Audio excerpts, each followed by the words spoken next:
The annual St Patrick's Party game always draws a big crowd to see London Irish in action. Almost 16,000 turned up for this season's match against Newcastle, and they didn't have to wait long for the home side's first try. It came in the second minute from Helani Alika. Both sides were looking for good performances ahead of Challenge Cup quarter-finals next weekend, but it was the Exiles who were getting that boost in confidence early on. They scored again after 11 minutes. Scrum half Scott Steele's first for the club. Shane Geraghty converted both tries and then found himself in the centre of the action again for the wrong reason this time, as he was shown a yellow card by referee Greg Garner for deliberate offside. Before this game, Irish had won just twice at home in the Premiership this season, and in Geraghty's absence, they showed the kind of resilience needed to improve that record, successfully keeping Newcastle at arm's length. And more of the same was required when a second player was sent to the bin just moments after the fly half returned. David Pace penalised for a similar offence to Geraghty. Again, the referee brought out his yellow card, and Pace took over the temporary seat on the sidelines. Three's gone off the floor with his hands beyond the ball, throwing the ball up, and then he's played the 9. Tom Catterick kicked his second penalty of the afternoon to make it 14-6. But once again, the Falcons didn't really capitalise on their man advantage, and it was Irish who completed the first half point scoring.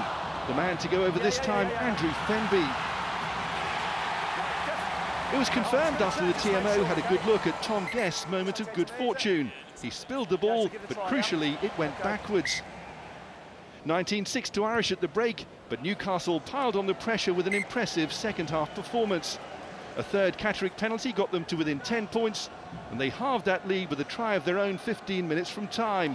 Replacement Chris Harris stretching over the line to make it 19-14. Both sides finished an eventful game with 14 men after 2 more replacements were given yellow cards. Falcons' Josh Furno picked up his for a dangerous tackle on Chris Noakes.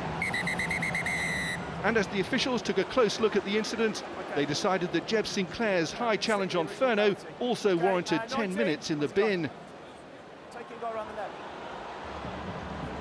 As the dust settled, Noakes kicked the penalty which stretched the Exiles' lead to 22-14 with 5 minutes remaining. But that still left time for a second Newcastle try, which earned them a losing bonus point to take back to the northeast. Harris continued his impressive late contribution with a decisive break before offloading to Adam Powell. But Irish had done enough to win the match by a single point, 22-21.